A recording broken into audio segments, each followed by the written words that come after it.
नमस्कार दोस्तों, मैं विमलेश गौतम और आप देख रहे हैं ट्रिपल बी ओवरसीज। दोस्तों, जैसा कि आपने देखा वीडियो अभी हमारे दोनों प्रोफाइल के अपलोड किए गए थे, जिसमें एक कंस्ट्रक्शन साइट पर ट्रेड प्रोफाइल्स और हैंडमैन की रिक्वायरमेंट है, दूसरी कंपनी जिसमें डोनस्ट पैकिंग की रिक्वायरमेंट्स है। तो जो कंस्ट्रक्शन कंपनी की रिक्वायरमेंट है उसका और ये डोनट्स पैकिंग के लिए रिक्वायरमेंट है, इस दोनों प्रोफाइल का जो टाइम है वो 15 तक मैक्सिमम है। इस वीक में हमें डॉक्यूमेंट सबमिट करने होंगे। जितने लोग भी इसमें इंटरेस्टेड वो अप्लाई कर सकते हैं। वैकेंसी को मैं एक बार रिपीट कर देता हूं मैं, और जिससे कुछ लोगों को कन्फ्यूजन होता है, इंक्वायरीज जो खास तौर से होती है, उन इंक्वायरीज के बारे में थोड़ी इन्फॉर्मेशन इस वीडियो में देने वाला हूं मैं। दोस्तों, जो रिक्वायरमेंट हमने शेयर की वो सेम है जैसे वेल्डर की रिक्वायरमेंट। तो वेल्डर की रिक्वायरमेंट में सैलरी अच्छी सैलरी है, आफ्टर टैक्स 22 यूरो सैलरी बनेगी, 22 ज़िलोटी जो टैक्स के बाद 22 ज़िलोटी पर आर की सैलरी बनती है। और जो फिटर है, स्ट्रक्चर स्टील फिटर की रिक्वायरमेंट है, उसमें भी सैलरी 22 ज़िलोटी पर आर की सैलरी है। ग्राइंडर और हैंडीमैन की सैलरी है वो 18 ज़िलोटी पर आर है, और इसके अलावा जो इलेक्ट्रीशियन है उसकी 19 ज़िलोटी पर आर है।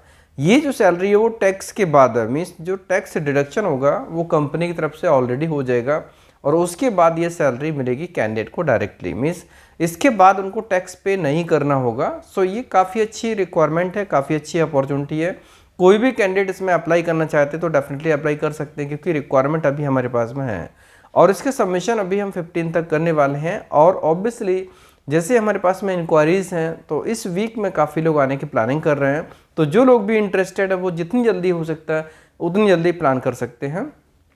अभी हमारे पास में नंबर्स हैं लगभग, अभी जैसे मान लीजिए दोनों टाइप की रिक्वायरमेंट्स में अभी एक प्रकार से कहा जाए तो कुछ कुछ नंबर फिल हो गए हैं, बाकी नंबर्स अभी हमारे पास में हैं ऑलरेडी।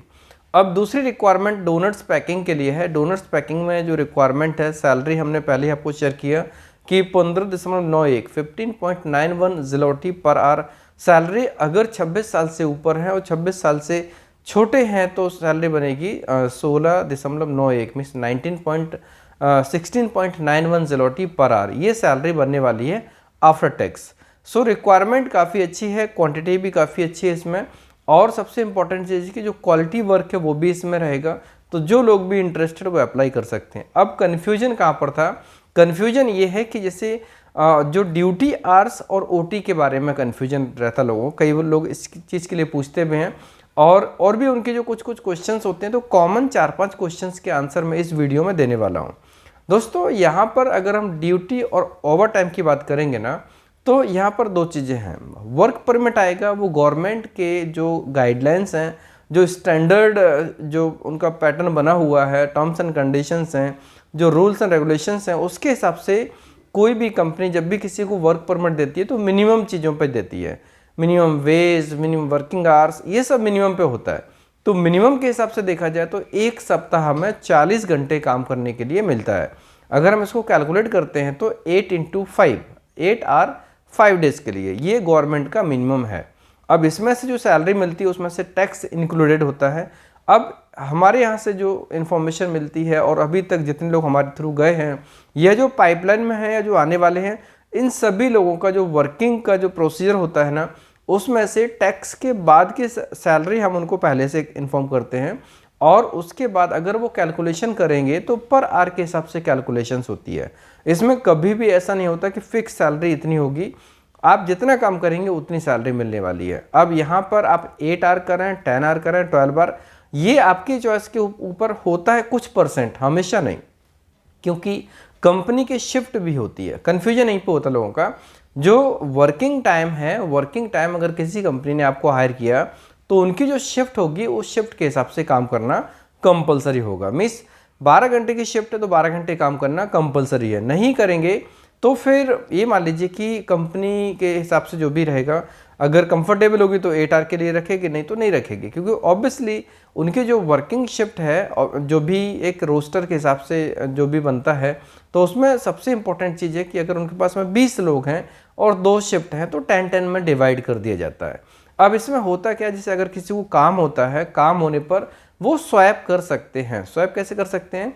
जैसे मान लीजिए मिस्टर ए, उनको कुछ काम है वर्किंग डे में, और मिस्टर बी उनके पास काम नहीं है, दोनों आपस में बात करके उनको 4 घंटे की छुट्टी और ये 4 घंटे एक्स्ट्रा कर सकते हैं उस दिन। ऐसा दूसरे दिन भी कर सकते हैं, आगे पीछे भी कर सकते हैं।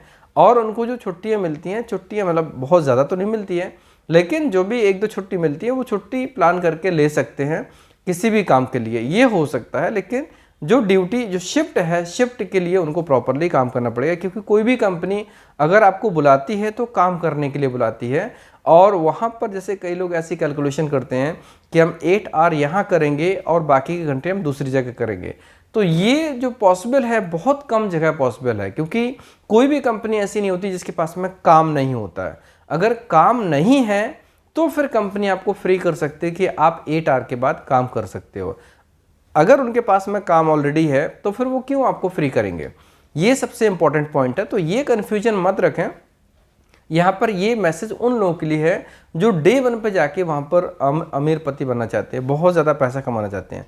दोस्तों, यूरोप में पैसा कमा सकते हैं, लाइफ बना सकते हैं, लॉन्ग टाइम करियर बना सकते हैं, लेकिन जाते तुरंत नहीं होता। आपको शुरू में 1-2 साल बहुत अच्छी तरीके से डेडिकेशन के साथ में मेहनत करनी पड़ेगी, उसके बाद ही आपको अच्छी इनकम मिलेगी। इनकम आपको डेफिनेटली मिलेगी, शुरू से भी मिलेगी, लेकिन वो जो तरक्की होगी वो धीरे धीरे करके होगी, एकदम नहीं होगी, एकदम चमत्कार नहीं होने वाला। तो वहाँ पर कोई भी कंपनी अगर आपको बुला रही है, वर्क परमिट इशू कर रही है, वीज़ा लगवा रही है, तो ये मान लीजिए उसके पास में काम है, और काम है तो फिर जिसको बुलाएगी उससे काम वो करवाएगी। तो ये एक टर्म्स एंड कंडीशंस होती है। अब इसमें से कोई 8 आवर की प्लान करे तो 8 आवर की प्लान सिर्फ उन कंपनीज में हो सकती है जिसमें 3 शिफ्ट्स हों। अगर 3 शिफ्ट हैं 8 आवर्स की तो पॉसिबल हो सकता है, या फिर ऐसा हो सकता है कि कुछ कंपनीज के पास में मतलब काम कम है तो वो 8 आवर के हिसाब से रख सकते हैं। ये ऐसा कंपलसरी नहीं कि सभी में 12 घंटे की शिफ्ट है, मतलब कि मैक्सिमम कंपनीज में 90% कंपनीज में 12 घंटे की शिफ्ट होती है और 12 घंटे के हिसाब से उनको काम करना पड़ता है। वीकली एक छुट्टी मिलती है, अब वो छुट्टी मैनेज करनी पड़ती है। जैसे मान लीजिए अगर एक सप्ताह है, एक सप्ताह में 7 दिन होते हैं, 7 दिन में 6 दिन काम करना, 1 दिन छुट्टी होती है। अब रोटेशनल वीक ऑफ होता है, वो ऐसा होता है कि जैसे किसी कंपनी में 40 लोग काम कर रहे हैं, अब 40 लोग काम कर रहे हैं तो 40 लोगों के हिसाब से देखा जाए तो उसमें से डिवाइड कर दिया जाएगा कि ये लोग इस टाइम पे ऐसे ऐसे काम करेंगे। तो जैसे 42 लोग अगर होते हैं तो मान लीजिए उन्होंने ऐसा कैलकुलेशन किया कि इसमें से एक भाग कैंडिडेट है, एम्प्लॉय हैं, वो छुट्टी पर रहेंगे, बाकी के काम करेंगे। दूसरे दिन सेम क्वांटिटी में दूसरा भाग छुट्टी पर रहेंगे, बाकी लोग काम करेंगे। ऐसे करके उनका रोटेशन चलता रहता है, काम रुकता नहीं है और कैंडिडेट का भी काम नहीं रुकता। ये उनका एक प्रॉपर पैटर्न है। मीन्स वीकली आपको एक ऑफ मिलेगा, ये आपका एक ऑफिशियल हक है, राइट है, आप छुट्टी ले सकते हैं। लेकिन लोग यहाँ से जो बाहर जाते हैं वो कमाने के लिए जाते हैं, छुट्टी के लिए, आराम करने के लिए नहीं जाते हैं। बट अगर किसी के मन में ऐसा हो कि मैं 2-2 काम कर सकता हूँ तो लीगली ये कहीं पर भी परमिटेड नहीं होता है। अगर दोनों कंपनी रेडी हैं तभी हो सकता है। इसलिए ये पॉइंट ध्यान में ना रखें कि 8 आवर और उसके बाद में 6 आवर 8 आवर और हम कर सकते हैं। और दूसरी चीज़, जैसे जब कहीं पर कोई काम होता है तो अगर रिमोट एरियाज़ की कंपनीज़ हैं, क्योंकि देखो कंपनी कंस्ट्रक्शन हो रहा है तो वो कहीं पे भी हो सकता है, मशरूम का काम हो रहा वो कहीं पे भी हो सकता है, रेस्टोरेंट का काम होगा या कुछ ऐसा फूड प्रोडक्शन वाला काम होगा जो कुछ % संभव है बड़ी सिटी में हो सकता है, अदरवाइज वो भी छोटी जगह पे भी हो सकता है। और आपको दूसरा पार्ट टाइम उस लोकेशन में मिल पाएगा नहीं मिल पाएगा, ये भी एक सवाल है बहुत बड़ा।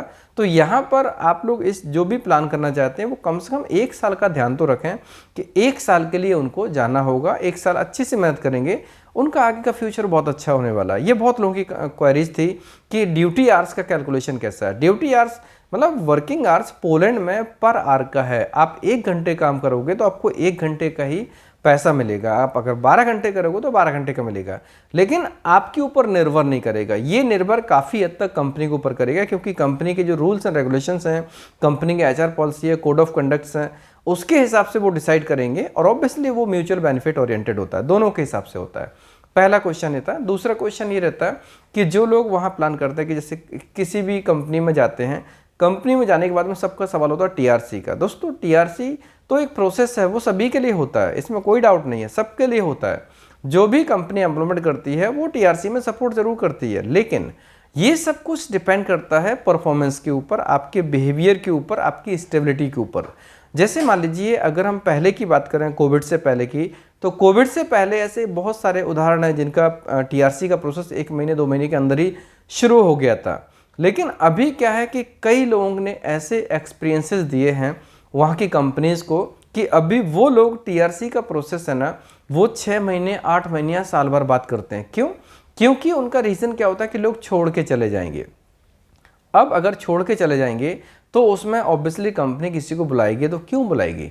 वो भी चाहेगी कोई रुके। और अगर कई बार ऐसा होता है कि लोग सोचते हैं कि वहाँ पहुँच गए, फिर हम किसी फ्रेंड से बात करके किसी और जगह जाके चेंज कर लेते, तो उनकी टीआरसी में बहुत इश्यू आता है, देर में होता है। और एक्चुअली उसके बाद ग्रोथ वाला पार्ट है ना वो डेफिनेटली उतना अच्छा नहीं होता है जितना एक स्टेबल पर्सन का होता है। तो ये बहुत बड़ा पॉइंट है कि कोई भी कैंडिडेट अगर पोलैंड जाने का प्लान कर रहा है तो ये ध्यान में रखे कि जो सक्सेस है वो ओवरनाइट नहीं होगी, तुरंत नहीं मिलने वाला, मिलेगा।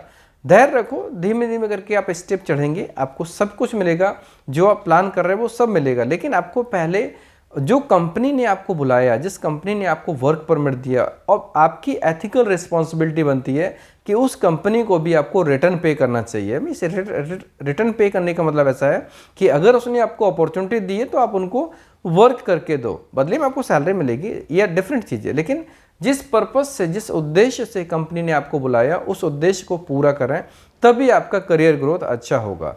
ये दूसरा पॉइंट है। तीसरा पॉइंट ये है कि जैसे कुछ लोग पूछते हैं इसमें कि वहाँ पर जब जाने के बाद में यहाँ जा सकते हैं, वहाँ जा सकते हैं। दोस्तों सब जगह जा सकते हैं, कोई बाउंडेशन नहीं है। लेकिन पॉइंट ये है कि आप अगर कहीं जाएंगे तो आप काम कब करेंगे, और आपको वीकली ऑफ मिलेगा। तो हर व्यक्ति को अपनी पर्सनल लाइफ के लिए एक दिन तो चाहिए होता है, ठीक है। अगर आप डेली 12 घंटे काम करेंगे तो थक जाएंगे। आप डेफिनेटली एक दिन वहाँ अपने अकोमोडेशन में रहोगे, शॉपिंग करोगे, खाना पीना, कपड़े, बहुत सारे काम होते हैं जो पर्सनल लाइफ के वो करने होते हैं, तो वो सब करते ही करते हैं, ठीक है। लेकिन फिर भी अगर आपके पास में टाइम है और अगर कंपनी परमिट करती है तो आप घूमने फिरने जा सकते हैं, उसमें कोई पाबंदी नहीं होती है। सबसे महत्वपूर्ण चीज़ ये होती है कि आप वहाँ पर रुक के उस कंपनी के मैनेजमेंट का भरोसा जीतें, मेहनत करें, अच्छा परफॉर्मेंस दें, जिससे कि वो भी आपके वेलफेयर के लिए बात करें। और चौथा पॉइंट ये होता है टैक्स के ऊपर। टैक्स के ऊपर दोस्तों क्या होता है कि मैक्सिमम कंपनी सैलरी देती हैं, सैलरी टैक्स काटने के बाद ही देती हैं। जो टैक्स वाला पार्ट है ना वो उनका एक फिक्स होता है, इतना इतना जो भी टैक्स होगा वो मैक्सिमम कंपनी टैक्स काटने के बाद ही सैलरी देती हैं। तो जो सैलरी का जो नॉर्मल पे आउट होता है ना, जो मिनिमम वाला होता है ना, वो 14 ज़िलोटी से 15 ज़िलोटी के बीच में होता है, कंपनी टू कंपनी वैरी करता है।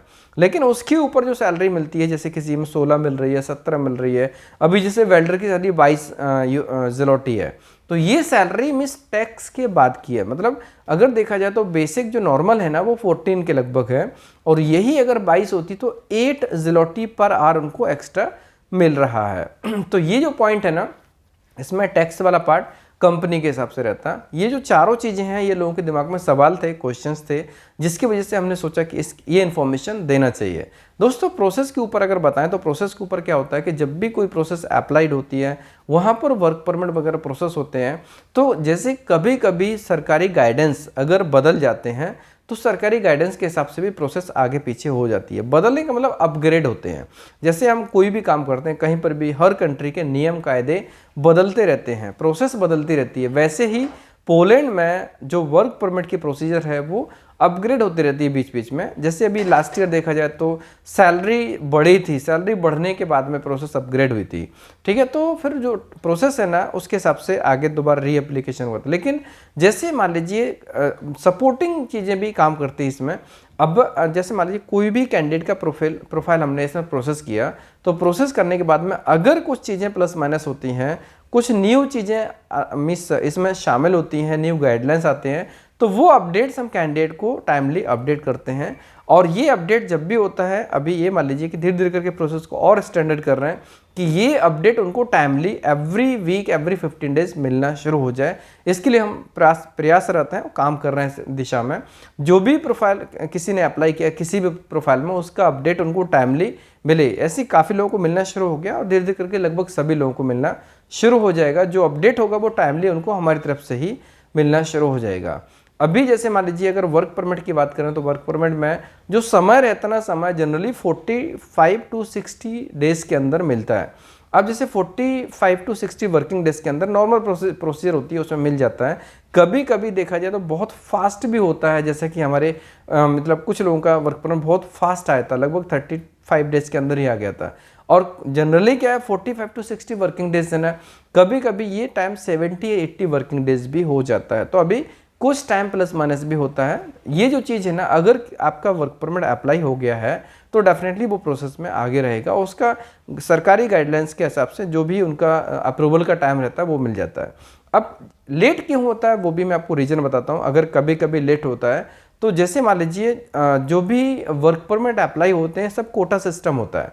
जब अप्लाई करते हैं अगर वॉल्यूम ज़्यादा हो गया उस टाइम पर अप्लाई करने का तो डेफिनेटली थोड़ा टाइम ज़्यादा लग सकता है, ये प्रैक्टिकल पॉसिबल है। लेकिन अगर अप्लाई हो गया तो वर्क परमिट ज़रूर आता है, और उसके बाद में हार्ड कॉपी का टाइम ज़रूर बहुत एक प्रकार से सब कंपनी टू कंपनी डिपेंड करता है, लेकिन ये भी 15 टू 20 डेज के अंदर कंप्लीट हो ही जाता है। जो भी डॉक्यूमेंट्स रेडी होते हैं वो सभी डॉक्यूमेंट्स रेडी होके कोरियर करने के लिए रेडी हो जाते हैं, 15-20 डेज के अंदर हो ही जाता है। जनरली मैक्सिमम कंपनीज में इतने ही टाइम के अंदर ये चीज़ें प्रोसेस हो जाती हैं। कभी कुछ कंपनी में हो सकता है कि 1 वीक 2 वीक का आगे पीछे हो सकता है, लेकिन बाकी देखा जाए तो सब स्टैंडर्ड रहता है। तो ये जो प्रोसेस के बारे में पूरी इन्फॉर्मेशन है शुरू से लेकर आखिरी तक, जैसे जब भी अप्लाई करते हैं फिर वर्क परमिट कर उसके बाद में सबमिशन के लिए अभी एक इम्पॉर्टेंट चीज़ है कि जो नॉर्थ इंडियन के कैंडिडेट्स हैं, एक्चुअली कैंडिडेट्स कोई भी हों, सभी लोग अपने आप को इतना एक्टिव करें कि अपॉइंटमेंट्स आप खुद ले सकें। क्योंकि अपॉइंटमेंट्स खुद लेंगे, जो ईमेल आईडी होती है एक ईमेल आईडी पर बहुत ज़्यादा अपॉइंटमेंट्स नहीं ले सकते हैं। और जैसे हम कभी मल्टीपल सर्च करते हैं तो उसमें से वो एरर दिखाता है, इसलिए जो लोग भी अप्लाई करते हैं कम से कम इतना एक्टिव तो हो जाए कि अपॉइंटमेंट वो खुद बुक कर सकें। क्योंकि अपॉइंटमेंट का जो स्लॉट होता है वो टाइम ऐसा रहता है कि जनरली मतलब इजीली नहीं मिलता, उसके लिए थोड़ा प्रयास करना पड़ता है। थोड़ा गाइडेंस हम लोग प्रोवाइड कर देंगे, लेकिन आपको अपॉइंटमेंट्स के लिए प्रयास खुद करना होगा। और कोशिश हम भी करेंगे, ऐसा नहीं कि नहीं करेंगे, लेकिन खुद करेंगे तो बेटर रहेगा और अपॉइंटमेंट्स जल्दी हो सकते हैं। क्योंकि एक आईडी पर कुछ सर्टेन अपॉइंटमेंट्स ही ले सकते हैं, उसके बाद में लॉगिन हो सकता है, लेकिन उसके बाद में कई बार अपॉइंटमेंट्स नहीं ले सकते हैं। तो ये एक इम्पॉर्टेंट चीज़ है। और एक जैसे जब भी हम कुछ प्रोसेस करते हैं तो अगर हम खुद एक्टिव हैं तो उससे प्रोसेस काफ़ी एडवांस हो जाती है। हम का मतलब कैंडिडेट, अगर कैंडिडेट प्रोसेस के बारे में डीपली जानते हैं, अगर जो गाइडेंस दिया जाए उसके ऊपर वर्कआउट करते हैं तो डेफिनेटली उनका इंप्रेशन वीएफएस में अच्छा पड़ता है और उसके बाद उनको सक्सेस रेशियो भी काफ़ी अच्छा हो जाता है। तो जो भी गाइडलाइंस हम प्रोवाइड करते हैं उसके ऊपर उनको ध्यान रखना होगा।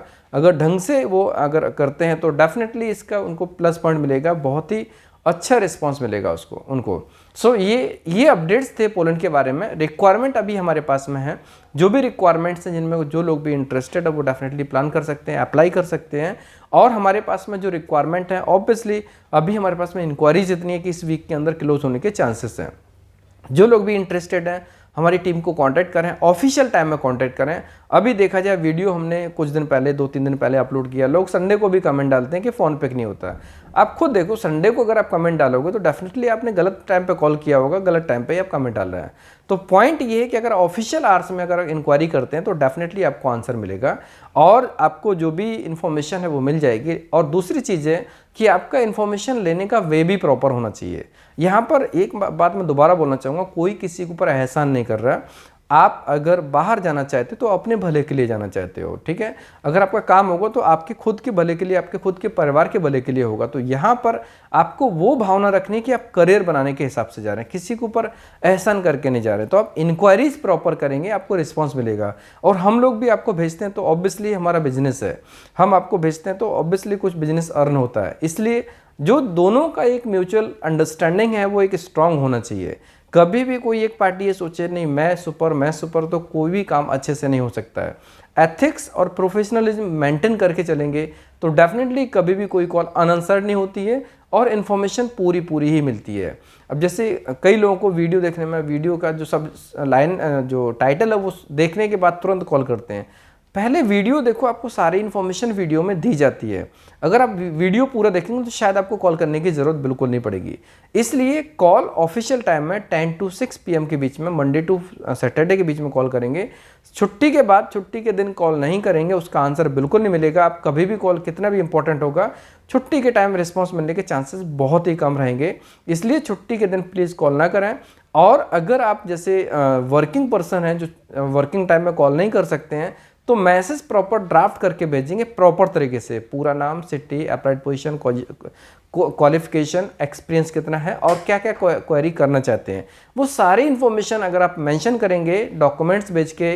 डॉक्यूमेंट में सब्जेक्ट लाइन एप्लीकेशन फॉर जो भी कंट्री का नाम लिखना है, लिखने के बाद ईमेल करने के बाद में वो अपनी ईमेल आईडी भी उस व्हाट्सएप पे मैसेज पे टाइप कर देंगे, आपको पूरा रिस्पॉन्स मिल जाएगा। और इसके अलावा जो लोग आउट ऑफ इंडिया में हैं, जो आउट ऑफ इंडिया से भी सबमिशन करना चाहते हैं, जिनका हमने कुछ दिन पहले वीडियो के माध्यम से अपडेट किया था, जैसे अगर कोई दुबई में हो, कुवैत में हो, कतर में हो, सऊदी में हो, सिंगापुर में हो, मलेशिया में हो, इन कंट्रीज़ में अगर कोई कैंडिडेट है, उसका सबमिशन हम वहाँ से करवा सकते हैं। और उसके लिए प्रोसीजर हमने ऑलरेडी बताई थी कि अपने फैमिली सर्कल में, फ्रेंड सर्कल में, फैमिली से या फ्रेंड सर्कल में किसी को ऑफिस भेज सकते हैं, उसके बाद उनका प्रोसेस भी किया जा सकता है। इंक्वायरीज़ के लिए उनको इंक्वायरीज़ के लिए हमारे ऑफिस में विजिट करना होगा, अपने या खुद विजिट करेंगे या फिर अपने किसी भी फ्रेंड सर्कल में या फिर फैमिली पर्सन में किसी को भेजेंगे, वो प्रोसेस करेंगे, उनका सारा प्रोसेस कंप्लीट हो जाएगा। तो ये जो प्रोसीजर है ना, इसको प्रॉपर तरीके से अगर हम फॉलो करेंगे इसको, तो डेफिनेटली रिस्पॉन्स आपको भी अच्छा मिलेगा और रिजल्ट भी अच्छा मिलेगा। दोस्तों, अभी देखा जाए तो रिजल्ट के ऊपर हमारी काफ़ी अच्छी जो अभी तक हमने वर्कआउट किया, काफ़ी अच्छा रिजल्ट रहा। धीरे धीरे करके अभी रिजल्ट आप सब लोगों को बहुत अच्छा दिखने वाला है। जैसे कि हमने पहले बोला था, शुरू में अगर आपने देखा होगा, इस साल की शुरुआत में हम बोला था कि सिंगापुर के लिए बैक टू बैक हमारे पास वीज़ा भी होंगे, फ्लाइट्स भी होंगे। तो आपने कुछ दिन पहले भी बहुत सारी फ्लाइट्स देखी थी। अभी अगर देखेंगे तो आपको इस महीने बहुत सारे वीज़ा फ्लाइट सिंगापुर के भी देखने वाले हैं। सेम चीज़ पोलैंड के लिए है, पोलैंड के लिए भी आपको बैक टू बैक चीज़ें देखने वाली हैं, क्योंकि अभी सबमिशन का जो एक फ्लो आने वाला है, बहुत अच्छा आने वाला है। तो जो लोग भी इंटरेस्टेड हैं, रिजल्ट चाहते हैं, क्वालिटी सर्विस चाहते हैं, वो डेफिनेटली BBB आ सकते हैं, विजिट कर सकते हैं। सेटिस्फाइड हैं तो प्रोसेस कर सकते हैं। प्रोसेस का जो भी टाइम लाइन है, लगभग उसी टाइम में काम हो जाए, इसके लिए हम पूरी कोशिश करते हैं। और थोड़ा बहुत टाइम आगे पीछे होता है, लेकिन काम सभी का होता है। दोस्तों, ये इन्फॉर्मेशन इंपॉर्टेंट थी, इसलिए हमने वीडियो के माध्यम से अपडेट की, क्योंकि कई कन्फ्यूजन्स लोगों के रहते हैं, तो उसमें से कन्फ्यूजन होने पर वो लोग कन्फ्यूजन में ही रहते हैं। इसलिए कन्फ्यूजन क्लियर होना चाहिए। और इसके लिए जो लोग भी और भी कुछ क्वायरीज हैं, खासतौर से सर्विस चार्ज और प्रोसेस के बारे में आप हमारे कलीग से पूछ सकते हैं, वो आपको सारी इन्फॉर्मेशन देंगे। वीडियो कैसा लगा, पसंद आया तो लाइक कीजिए, कमेंट्स कीजिए, शेयर कीजिए। हमारे वीडियोस को लगातार देखने के लिए चैनल को सब्सक्राइब कीजिए, घंटी वाला ऑप्शन जरूर दबाएं, जिससे कि आपको आने वाले सारे वीडियोस के नोटिफिकेशन सबसे पहले मिलेंगे। धन्यवाद।